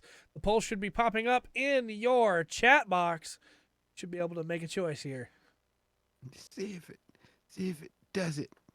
Let us know. Both of them are pretty good. Yeah, down I there. think they could both be a really interesting discussion. I'm glad we have these topics to fall back on when there's barely any news for them. Yeah. It's kind of slow. January, February, March, April. Oh, no joke. It's the beginning of the quarter, not the. Stuck at 50-50. Oh, what makes a good quest is taking the lead. Why did I do 2 minutes instead of 1? I wanted to give everybody a chance to vote. I don't know. Oh, that extra minute's taking a little while. And if you're watching this on YouTube and you want to be able to take part in our polls and vote in them, check us out live on Twitch when we're streaming, which is 7 o'clock Central Time on both Tuesdays and Thursdays. And you have a chance to be able to be in the poll. But otherwise, let us know in the comment section down below what you would have chosen in the poll. Curious. Yeah. All right. We have about 30 seconds left in this poll. Because somebody picked 2 minutes, and that person made a bad choice. That's all I'm saying. Yeah. That's all right. It's all right. Oh, look. It's give me time to get some stuff together. The end poll button is right here. I can just click it. And... No, I made the bad choice by making the poll 2 minutes. To be fair, talking about a good quest will probably give us a higher chance of not being demonetized, as Dark has pointed out. All right. Well, I'll tell you what, if that one, whichever one wins, which I think I know it's going to, if we have a topic come up again, we'll do the other one then. Yeah, I agree. And what makes a good quest has won. So, okay. Topic is, what makes good quest? And I mean, obviously, I have my theory on this, but I'm curious. What do you think? What makes a good quest in your mind? What makes a good, memorable, solid? I enjoyed this kind of quest in video games. Yeah. Trying to think back because there's so many quests you do that are just filler quests, right? Yep. Go pick up these gloves. Go kill 10 rats. Yep. Can you deliver this letter? But I don't know, relevancy. Yeah, I agree. Not only to the game and the storyline, but to the character as well. Killing things. That's the reward difficulty balance. Yeah, I agree. Not say I don't have to have a hard quest, or an easy one. But if I do a hard quest, I'd like for it to pay off. If an easy quest doesn't pay off that much, that's fine. Right. I spent a few minutes, got some experience or whatever. Yeah. I'm trying to think if there's anything I want to add on that. You got anything? Yeah, for me, I need a good quest to actually make me care about the people involved in the quest. Hey, Drag. Yeah. There are too many quests, I think, that are just, hey, I need you to go get my my irons so that I can smelt some more stuff. I'm the blacksmith in the town. You're not gonna remember my name after you're done with this quest, and you're gonna forget I existed. And it's like, I want to care about these people, and I don't. I find too many games do the opposite, where they go, here's a bunch of backstory about this person that I know you're just gonna love them. It's like, no, I'm not. I've stopped paying attention at this point. Because I didn't care about them to begin with. You didn't give me a reason to care, and you're just still talking about them. When realistically, like you have the good versions, and then I don't know why I said it like that. And then you have it came through.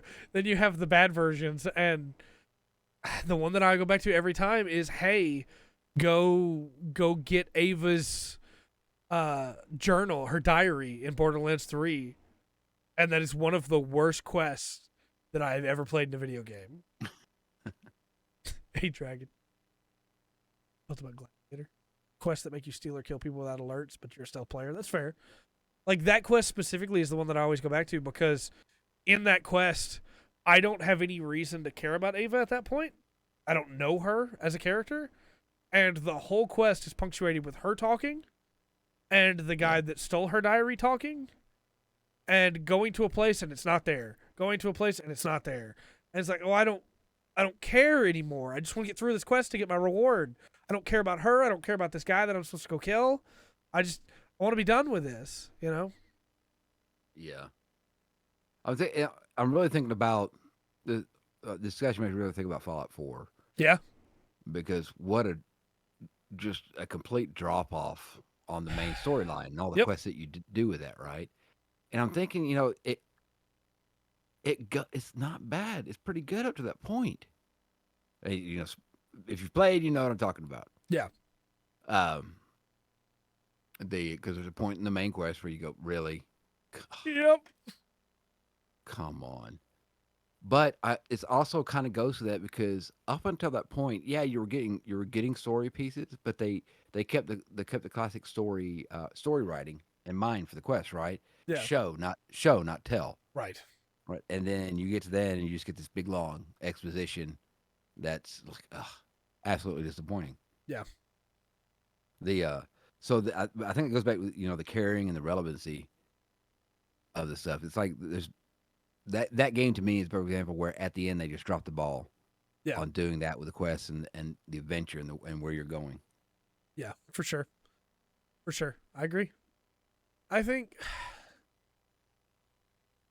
for instance, if I'm talking about good quests, I think a quest that is really good, because it was asked what my favorite quest in Skyrim or Oblivion.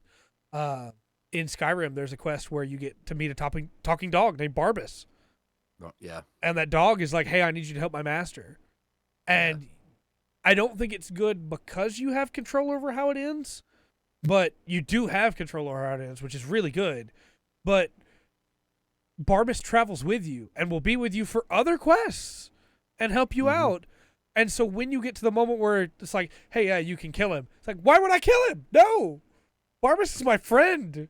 It just, I need to care about the characters for a quest to matter to me. And another one that I think really hits home for me is, I'm going to bring up FF14 again like I always do, haha. But in FF14, the Dark Knight storyline, the entire thing about that quest is going, hey, what if we pointed out the problem with quest design? What if we made you care about these characters, but talked about the issue with quest design and how it's basically just, hey, go do this thing, and I don't care who you are or what you're doing or what you got going on, but go do this thing for me because I need it done. Like, well, which it's not like no more menial tasks in games. Well, no, they're good. Run, attack, try things out before you get into the meat of things. But when you're getting up in level, menial quests aren't right. Yeah. Well, and you mentioned Fallout 4, but Fallout 4 has the thing, too, of, well, the settlement's in danger. Let me mark it on your map. And it's the reason why everybody hates Preston Garvey, right? Yeah. Is because that's not a good quest. That's an example of really bad quest design. Yeah. Of you have no reason to care about these people, but you got to go save them. Like, well, give me a reason to want to save them. Like, Tenpenny Towers in Fallout 3. I cared about how that turned out. I don't think it's the best well-done quest because I think in a lot of ways there is no winning in that quest. But I cared about how it turned out. I also think that's what makes a lot of the Pokemon games lately fail story-wise is because you look at like Ruby and Sapphire and it's,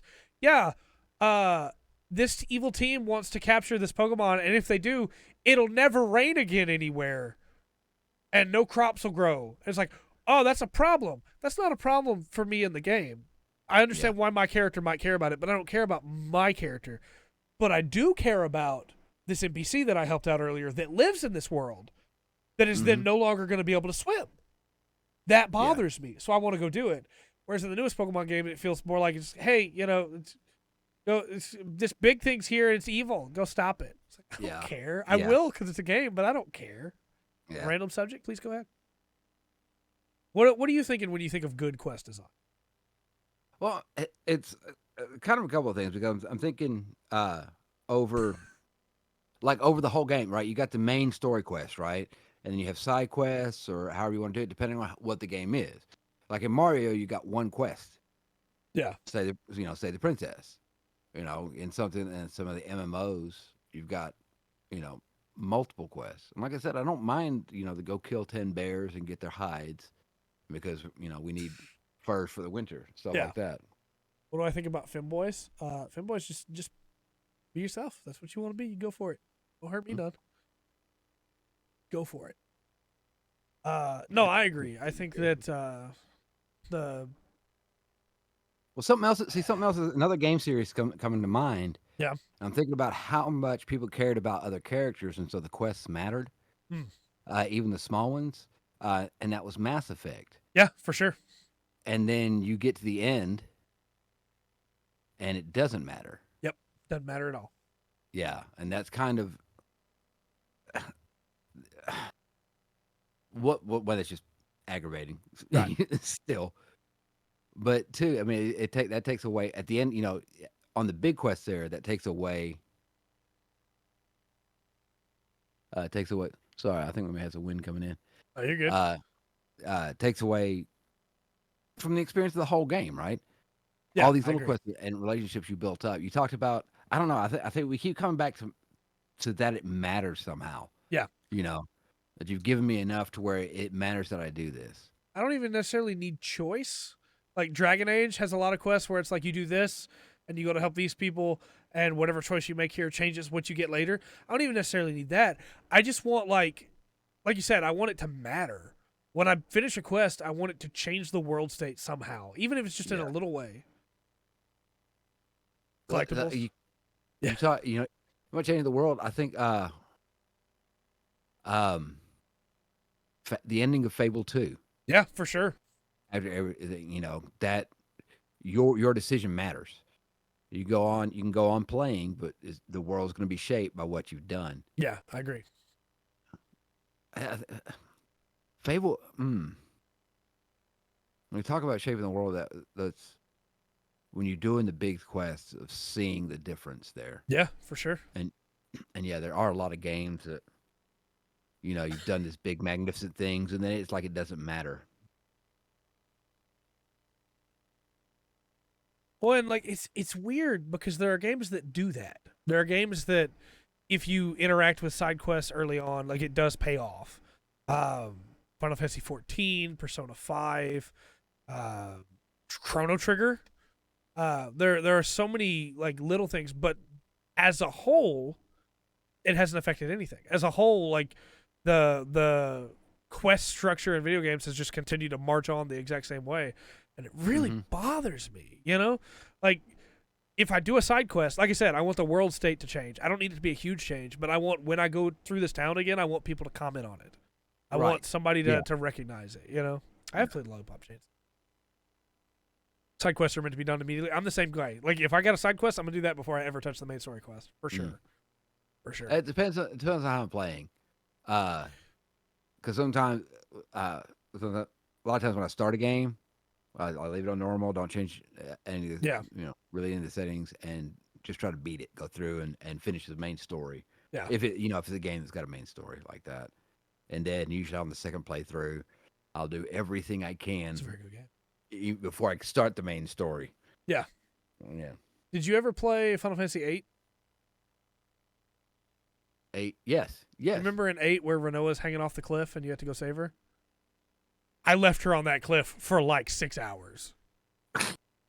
Because you can walk away and go do stuff and come back. And I went and did side quests because I was afraid it would lock me out. And over the years, of the moments that I've done that, that is the one that I regret. That's the only one I regret. I feel bad that I left her hanging for literally 6 hours. I was trying to remember. Honestly, probably Skyrim was one of the biggest ones. I did so much stuff before going, because I had the alternate start. Yeah. Right. So I was nowhere near there, and I stayed away forever, and it was so ridiculous when I finally went back to the town and started the quest. Oh, Renoa. No, I think like that's the big thing for me. I need it to be memorable, or I need reasons to care. And if it changes the world state, then that's all the better. But I will do side quests that I don't care about. I think that there's Unfortunately, MMOs have a big problem with side quests that kind of don't matter in a lot of ways. Oh yeah, and every single one of them, Mhm. every single one of them. And it sucks because sometimes you get a really good, really well written side quest that you found accidentally, and it makes you go, Oh yeah, well, there must be more of them. And you go do like 20 of them, and you're just like, all right, well, maybe there's not any more of them. Maybe this was the only one. Just short piece of news. Yeah. Have you heard anything about the Final Fantasy IX remake? So, yeah, that was when I mentioned earlier there was a thing that was rumored that we didn't know for sure yet. That Yeah. was the Okay. thing. Oh, 'Cause okay. the NVIDIA leaks have shown everything else to be correct. Yeah. So I expect before next week's podcast we will have a confirmation of Final Fantasy IX remake. I hope so. I hope so too. I really enjoyed that game. Love 9. 9's so good. It 9 is. also has some very memorable side quests. We want to talk. Hold on. How have we not brought this up? We want to talk about memorable side quests. Final Fantasy VI. Entire characters are side quests. Entire characters you don't even have to meet. Yeah. Well, same way in 7, the vampire. Yep. Vincent. Vincent. Yes. Vincent Valentine and Yuffie's Yeah. technically side content too. Can you get by without ever getting? Yes, you can. Yeah, because she's just you a boss never have to battle. get You don't her. have to recruit her. And you never have to get Vincent, Yep. and you never have. That might be it, but I was thinking there's one more. I'm but I so can't think small. right now. I wanted to be. I like being small, so you can see the logo.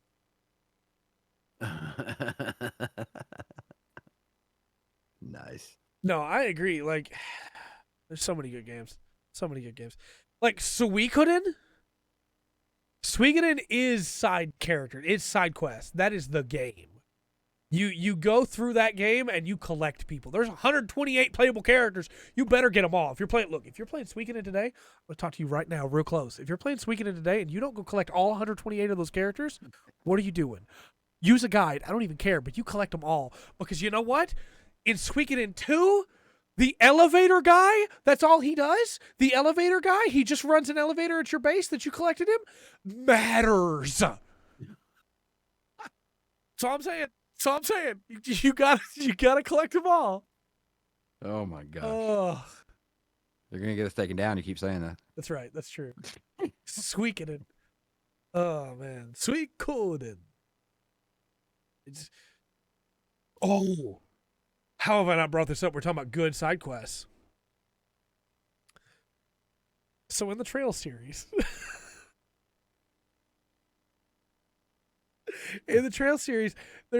you need to do the side quests. You need to do the side quests. Not only do they give you extra BP to go towards your bracer points, but in the Trail series, there's a side quest early on in the first game where you meet a guy named Anton. And Anton's whole thing is that he is one of those people that as soon as he meets a new person, he thinks he's in love with them. And so you follow him from the first game all the way through the series. You keep finding him, and you would never believe it, the person that he winds up with. If you played the final game, Trails of Cold Steel 4, and found out there's this guy Anton here, and you didn't have the backstory, be like, okay, well that's cool, I guess. There's a guy named Anton here. But if you play through all those games, like, excuse me? It's so good. It's so perfect. It's amazing. I guess, yeah, Elden Ring's been mentioned. I could bring up no, the person he went up with is actually a really cool person. And I think he does not deserve that person. That's all I'm saying. I think that person deserves better. Since we're talking about Elden Ring, I guess the Soul series have good side quests, but I also don't know how well I can just sit here and tell you, hey, it's a great side quest when they're impossible to understand what the next step is. I love those games. Dark Souls 1 is my favorite game of all time. Solaire's side quest is incredible, but if you don't have a guide your first playthrough, you will not complete the side quest. That's just how it is. I'm gonna go back to the original Final Fantasy VII for a Yeah. second. I'm thinking of all the side thing because you can go straight through that game and Jesus is very good. miss so many materials, so many summons, not fight 6 bosses. Yeah. They're all side quests. The Chocobo stuff. It's not counting the Chocobo stuff. Right. I'm trying to think of a game before that time that I'd played. I don't think there is one. The only thing to be close, maybe. No, not even that. No, yeah, so probably a game with that many that was that open, I guess. Yeah, for sure. And had that many side quests to do. For sure. I have played Kingsfield. I really liked it. I guess like 6 is special too, because at one point your party gets all split up and you can go back and recruit everybody that you've already recruited. You can get them again. And you have to go there and do that. You make that side quest for yourself. The game doesn't tell you to do that. You go, Okay. well, yeah, but I need Shadow back. I want Umaru.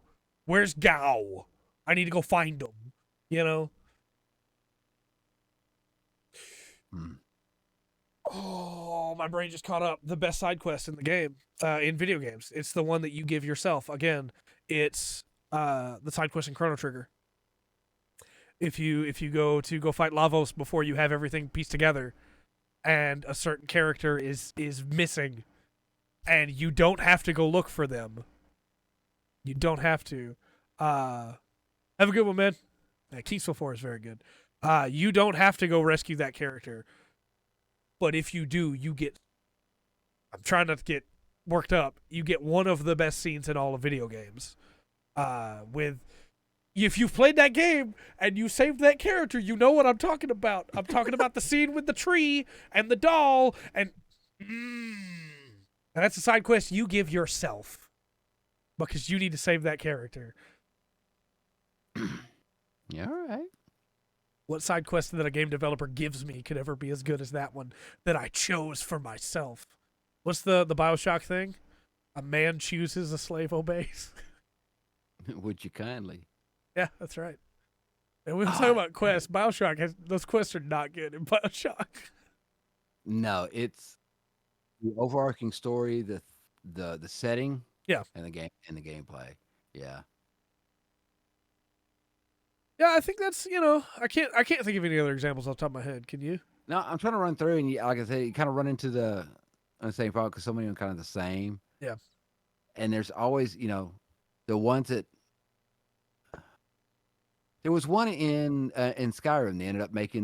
They just ended up making that quest into a game, and it was so different. It was really. It's like you weren't playing Skyrim for a minute. I forgot the name of it, but I was trying to think of some more examples of that. Yeah. Where you're playing along this game, you find the side quest that's just completely off. Yeah. But it's great. That was me with the Palm Party in Trails. You don't have to do this, but I had to do it. I had to be the best Palm Party player. I understand. Yeah. I don't think the side quests in BioShock are very good. And some of them are just like collect stuff, but you wind up in areas with different places you can go for side quests, and why does it matter? It doesn't. They don't give you any reason to care. No. Like most video games. It's the main story. It's the only you go through, kill stuff, try to get out of there. I wanted to give a quick shout out to FF14 for the way that it does side quests. There's multiple different colors of quests. So you have like the main story quest has like the main story emblem on it, and then you have what's called important quests, I guess is like the way to call it, because they're blue on your map, and those unlock something. And then you have just the regular quests. Yeah. And some of the blue ones are really good. And they get to the point where you unlock it and they go, hey, yeah, you unlocked the thing, and you could leave and go continue your journey, or you could stay and help me with my problem. And almost always my response was, see ya. I got what I needed. I'm going to go back to the main story now. Well, see, there's some side quests. There's a lot of side quests in Lotro that they matter to me because it's, Middle Earth. Right. But there's not really much to them. You'll fight some things, but it's a lot of reading and getting information. But it's stuff from like this Silmarillion and other history, and from the letters of Tolkien that he wrote, stuff that you don't get from, the regular straight stories. Right. The history of Fram and things like that. Waverly just brought up the Koroks. Do you need all the Korok seeds? No, you do not. No, you don't. You don't need all the Korok seeds. Just leave them alone. Don't do that side quest, please. Please don't do that side quest. That's awful. I did. Yeah. It's not worth it. No, it's not. That does remind me, Awful. though, Zelda games normally have pretty good side quests. The one that I think about is like Majora's Mask, which has some incredible side quests. Yeah. Specifically the stuff with like Kafe and Anju, like that side quest is not easy to pull off, but it's very memorable. The stuff with the Lon Lon Ranch and the thing, I guess I can spoil Majora's Mask. The aliens that are trying to abduct the cows, like that's very memorable. And I cared. I wanted to save that little girl's cows. You know, you can absolutely do. You can do side quests right. You just need to make me care. Yeah. The way to make me care is not to throw cutscenes at me. No. Dialogue, story. There's just all these things that go into a game. Yep. And the further we get into this, I think it's just going to come down to: do you love the world you're in? Yeah, I agree. You know, are you connected to what you're playing? Right. Because if you're not, then there's not a quest that's really going to be, really going to matter. Yeah. I think you can. I know we should probably wrap up soon, but I think you can have a pretty good quest that comes out of Rough Start, and I think of the Persona series. Because in the Persona series, your side quests are tied to your social link with individual characters, right? And you have your first meeting with the character, and maybe it's good and memorable, and maybe it's not. But you're going to keep meeting with that character because you get a tangible gameplay benefit from meeting with that character, right? Either if it's a party member, their persona gets stronger, or if it's not a party member, you can fuse stronger monsters of that tarot card. So what can start out as a bad one that you do anyway for the sake of the gameplay benefits can become good. And in that way, I think that you can afford to be a little bit more reckless with trying to win me over if you give me a gameplay benefit for it.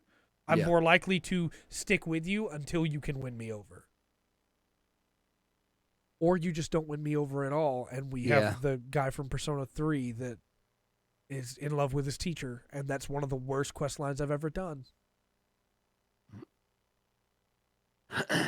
Yeah. What? Who thought it was a good idea to go, this guy in your class, he's in love with his teacher. I guess spoilers for Persona 3. He's in love with his teacher, and if you follow his quest line, she makes a move on you. You're both high school students. Yep. Yeah. No. Just make good quests, man. Make me care. That's all I ask. Yeah. Anyway, I guess we should probably wrap up then. Fair enough. Next time we cover a topic, we'll cover death in video games. For sure. Oh, yeah, we didn't even talk about romance side quests, about winning over characters and hooking up with them. Which, a game I crapped on earlier, Fallout 4, actually does pretty good with that. I agree. I mean, that's really just kind of hanging out and learning, answering correctly. Yeah. But Kemi Tai is pretty good. That's all I'm saying. Persona 5. She's pretty good. Yeah. I'm a Makoto guy because she's a living Kamen Rider reference. She rides a motorcycle. She does rider kicks. She looks awesome. But yeah, there's romance side quests can be really good. I think they can also wind up being really shoehorned if you're not careful. But yeah. Again, just make me care, and I'm good. Well, it's like what's the when you're doing the romance side quest, is it like, okay, is your character, do they need that other person? Right. Is this character that you give me, do they need anybody else in their life? If they're not, then it's not emotional support. They maybe maybe for physical support or something. But I don't know. Yeah, so there's been a couple of them shoehorned in that don't make any sense. I agree. All right. Well, do you have any plugs? No, I don't. Not this week. I haven't. Like I said, I've been kind of wrapped up in my own little world. Yeah. Trying to get all this stuff up and going. I'm gonna make kind of a weird plug. Okay. Which is, I haven't brought him up in a while, but I'm gonna plug Jazza. Oh, okay. Made a video on his custom-made Space Bears kill team versus a custom-made Sakura Tao kill team. And that's a very well done video. They even got YouTuber Baldemort to do the narration, and Nice. it's pretty good. Sliced cheese. Yeah, he did have a song that went up as well. So please remember to check out Rundgren on Rumble and YouTube. Yes. Which I got to get the YouTube one up. That's part of the big transfer I got to do. Right. And then I want to just plug, hey, if you care at all about FF14, there's 2 hours worth of FF14 content that went up on the channel today. You can listen to it in the background. You don't have to watch it actively. I understand. But if you only care about the job changes, that went up as its own special separate video. Check that out as well. And then if you're curious about Super Robot Wars or Fire Emblem Warriors, they did trailer reactions. And if you want to see some Gundam Evolution gameplay and see how you feel about it for yourself, that is also on the channel. Yeah, great stuff. Life-size arm. So have a lot more coming up over the next couple weeks. I have ideas aplenty. I just need time to record them. But yeah, we got more stuff coming. Please look forward to Thursday as well. I'm really excited for Thursday's show. We have some cool stuff planned. Yeah, that should be fun. Until next time, I've been Trey. I've been Rungren. We've been the Full Spectrum Podcast. Remember to always enjoy the full spectrum that life has to offer.